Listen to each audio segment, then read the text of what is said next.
आपने वो एक कहावत तो जरूर सुनी होगी, जो दिखता है वही बिकता है। ये आज के सोशल मीडिया के दौर में इतना ज्यादा सीरियस ले ली गई है कि आज मार्केटिंग और पैसा कमाने का सबसे बड़ा सोर्स ही दिखावा बन चुका है। आसान भाषा में कहें तो कमाना शुरू करने के लिए उसका दिखावा आज क्वालिटी से 2 गुना ज्यादा इंपॉर्टेंट होने लग गया है। आज लोग काम शुरू बाद में करते हैं, पहले उसकी रील्स और पिक्चर्स सोशल मीडिया पर पोस्ट करना शुरू कर देते हैं, जिससे ज्यादा से ज्यादा लोगों को अपने प्रोडक्ट से इन्फ्लुएंस किया जा सके और बाद में उन्हीं लोगों को अपना कस्टमर बना लिया जाए। फिर वो किसी प्रोडक्ट या सर्विस प्रोवाइडिंग का काम शुरू कर रहे हो या फिर धर्म और भगवान के नाम पर प्रचार करने का। आई नो कि अब कईयों को ये बड़ा अटपटा और कड़वा लगेगा सुनने में कि धर्म और भगवान का प्रचार कैसे ही किसी मार्केटिंग का हिस्सा हो सकता है, पर सच तो यही है कि आज हर एक धर्म का प्रचार कुछ इस लेवल पर किया जा रहा है कि भारत के हर एक कोने से हर उम्र का धर्म गुरु आज सोशल मीडिया पर आपको ज्ञान देता दिखाई पड़ जाएगा। जहाँ कई बार इनका सोशल मीडिया पर फेमस होने का कारण बनता है इनका लोगों के साथ स्पिरिचुअल कनेक्शन, तो कई धर्म गुरु अपनी ऊटपटांग सी हरकतों और बातों के कारण लाइमलाइट बटोरते नजर आने लग जाते हैं। शुद्ध देसी गाय के गोबर से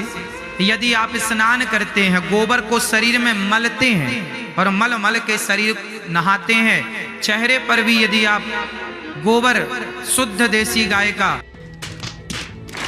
और फिर समय के साथ वही स्पिरिचुअल कनेक्शन कब इनका भगवान पर कॉपीराइट क्लेम करवाने लग जाता है लोगों को पता तक नहीं चलता, क्योंकि भगवान पर सिर्फ हमारा कॉपीराइट है।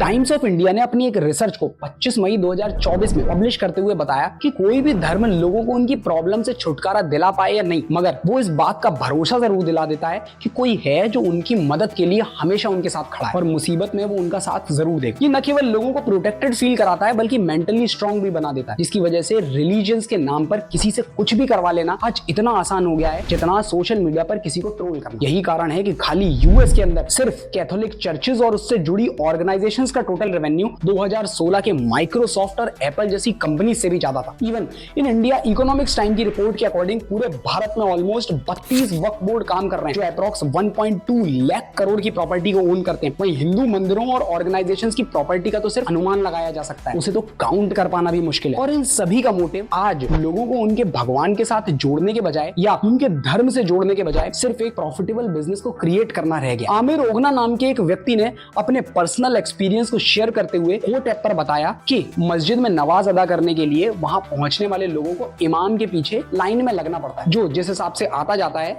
वैसे लाइन में जोड़ता जाता है। मगर कई जगह पर कुछ खास मौके जैसे मुहर्रम या रमजान पर जगह को भी फिक्स करके बेच दिया जाता है और जो उसके ज्यादा पैसे दे सकता है वही इमाम के ज्यादा नजदीक खड़ा होकर के नमाज अदा कर सकता है। इवन मंदिरों में भी हम देखते हैं कि एक स्पेशल लाइन अलग से होती है जहां पैसे देकर के जल्दी और आराम से भगवान के दर्शन किए जा सकते हैं। यूट्यूब पर एक फूड ब्लॉगर आयुष छाबरा ने भी अपने मथुरा विजिट में इस बात को बड़े ही क्लियरली दिखाया था। मगर हो सकता है ये सब सिर्फ इसलिए होता हो या करना पड़ता हो जिससे उस लाखों की भीड़ को संभाला जा सके जो एक आस्था, एक विश्वास के साथ उस जगह पर इकट्ठी हो रही होती है। पर वहीं इस बात के लिए तर्क देना और भी ज्यादा मुश्किल हो जाता है जब हम धर्म गुरुओं को भगवान के नाम पर पब्लिसिटी के लिए कुछ भी करते या बताते देखने लग जाते हैं। अगर आप सोशल मीडिया पर एक्टिव हैं और यूज करते हैं तो अभी हाल ही में आपने इनकी कोई रील या वीडियो जरूर देखी होगी। ये हैं महाराज अनिरुद्धाचार्य जी, जो आजकल चर्चा का विषय अपने प्रवचन या धर्म ज्ञान की वजह से कम और अपनी अजीब सी लाइफ एडवाइजेस की वजह से ज्यादा बने हुए। बाबा जी मेरी शादी की उम्र निकलती जा रही है, मैं उसको कैसे प्रपोज करूं मुझे समझ नहीं आता। एक्सपायरी डेट में भी प्यार। लोगों ने इन्हें आज पूकी महाराज तक कहकर बुलाना शुरू कर दिया और धर्म गुरु जिन्हें हिंदू धर्म का प्रचार प्रसार करने के लिए एक लीडर के रूप में चुना गया था, वो सिर्फ एक मीम मटेरियल बनकर के रह गया। आज मीम पेजेस भरे पड़े हैं इनके नाम पर बनाई जाने वाली रील से और कमेंट बॉक्सेस गालियों से। अब ये गालियां सिर्फ इन्हें ही नहीं बल्कि बेतुकी बातों की वजह से उस धर्म को भी मिलती दिखती हैं जिसने इन्हें एक धर्म गुरु के रूप में प्रचार के लिए चुना। सोशल मीडिया आज पूरी तरह से न केवल जेनजी जनरेशन पर अपना कंट्रोल करती दिखती है बल्कि आज बाबाओं और धर्म गुरुओं पर भी इतनी हावी हो गई है कि धर्म के प्रचार के साथ साथ आज आपको ये लोग बेतुकी लाइव एडवाइजेस भी देते दिखेंगे। पर रुकिए जनाब, अब क्योंकि ये सोशल मीडिया का हिस्सा है इसीलिए धर्म गुरुओं की उम्र भी अपनी औसतन उम्र से घटकर 8 से 10 साल हो चुकी है। जहां आपको 10-10 साल के बच्चे जीवन का ज्ञान देते दिखाई पड़ेंगे। इन्हीं को देख लीजिए, ये है अभिनव अरोड़ा, उम्र करीबन 10 साल की है और आज ये इंस्टाग्राम और यूट्यूब के सेंसेशन बने हुए। करीबन 9 लाख से ज्यादा फॉलोअर्स हैं इनके और इनकी लेविश लाइफ स्टाइल को देख करके आपको भी लगेगा कि भैया क्यों ही इस पढ़ाई लिखाई में अपना समय खराब करना, जब भगवान का नाम लेकर एक दो ज्ञान दे करके भैया जब काम चल सकता है। तो जहां धर्म का प्रचार करने वाले बाबाओं और गुरुओं को वैराग्य के साथ जोड़ करके देखा जाता था, वहीं आज पूरी एक PR टीम इन बाबाओं को पब्लिक फिगर बनाने पर काम करती दिखती है। जहां इस बात का खास ध्यान रखा जा रहा होता है कि क्या और किस चीज की वजह से लोगों के बीच में उन्हें बनाए रखा जा सकता है। इसीलिए आपने नोटिस किया होगा कि महाराज अनिरुद्धाचार्य जी की बैक टू बैक ऐसी वीडियोस वायरल होना शुरू हो गई जिन्हें ट्रोल किया जा सकता था और बाद में उन्हें कई पॉडकास्ट और ऐसी वीडियोस में देखा जाने लग गया जिससे उनकी इमेज को वापस से लोगों के बीच में मैनेज किया जा सके। ये पब्लिसिटी इन्हें सिर्फ एक पब्लिक फिगर ही नहीं बनाती है बल्कि इनका इनकम सोर्स भी बनती है। जहां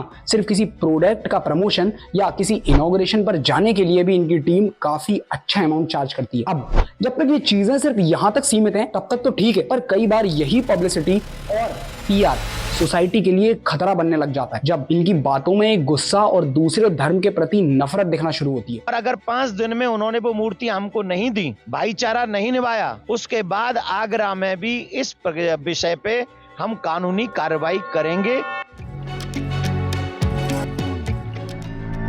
अगर ढंग से देखा जाए तो हमें समझ आएगा कि हर एक धर्म सिर्फ अमन, चैन और शांति के साथ मुसीबत में उस एक एनर्जी पर भरोसा रखकर हिम्मत के साथ लड़ने का संदेश देता दिखाई पड़ता है। इसीलिए फर्क कोई धर्म क्रिएट नहीं करता बल्कि इसी को एक्सप्लेन करने वाले वो स्पिरिचुअल लीडर्स क्रिएट करना शुरू करते हैं जो इंटरप्रिटेशन को और भी इंटरेस्टिंग बनाने के लिए न जाने क्या क्या अपने हिसाब से जोड़ना शुरू कर देते हैं, जिसकी वजह से धर्म को सही साबित करने के चक्कर में ये लोग देश को भी छोटा बताने से नहीं चूकते। मैं इनको क्लियर इसलिए करना चाहता हूँ, इन्होंने कहा कि दीन पहले है देश, दीन बाद में है देश पहले। हाँ, मेरे लिए पहले देश। मैं इनको सिर्फ इसलिए क्लियर करना चाहता हूँ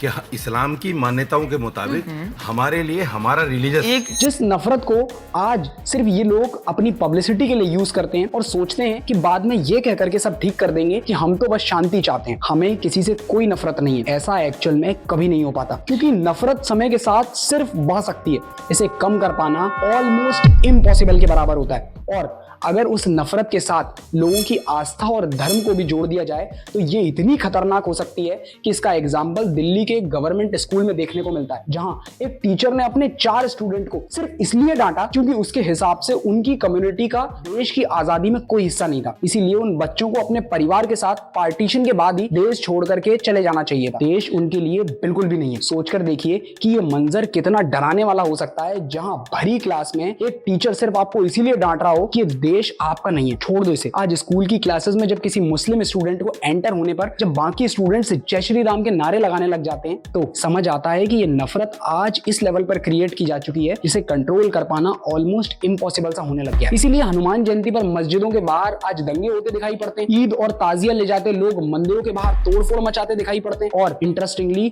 ये भी इन धर्म गुरुओं के लिए पब्लिसिटी स्टंट और मार्केटिंग की तरह साबित होता है, क्योंकि फिर कुछ दिन डिबेट दिखाई पड़ती है न्यूज चैनल्स पर, फिर कुछ नए बयान दिए जाते हैं और लोग अपने अपने हिसाब से इन्हीं में अपने सुप्रीम लीडर्स चुन करके विचार बनाते हैं कि किस तरफ से और क्यों लड़ना है। भूल जाते हैं कि लड़ाई किसके लिए और क्यों हो रही थी। ये न केवल उस धर्म में सिखाई जाने वाली सीख को बदलकर लोगों तक पहुंचाता है बल्कि उसका प्रचार क्यों लोगों के बीच में जरूरी था उस मोटिव को भी खत्म कर देता है। सोशल मीडिया के दौर में अब विश्वास और अंधविश्वास के बीच में अंतर पूरी तरीके से खत्म हो चुका है। इसीलिए ये तो सोचना भी मुश्किल है कि धर्म और नफरत को कभी अलग किया जा सकेगा, मगर एक छोटे लेवल पर अपने बच्चों को ये तो सिखा ही सकते हैं कि बेटा जहां निर्जीव झाड़ू को भी पैर लगने पर हम उसके पैर छू करके माफी मांगना सीखते हैं, वहां किसी से नफरत करना या मारकाट करना कैसे ही सही हो सकता है। इसीलिए हर किसी का विश्वास करना और अच्छी बातों को सीखना सिर्फ तब तक सही है जब तक वो तुम्हारी और समाज की प्रगति सुनिश्चित करती हो। आशा करता हूं कि आज का टॉपिक आप लोगों को पसंद आया होगा। मिलते हैं फिर अगली वीडियो में, तब तक के लिए जय हिंद, जय मां भारती।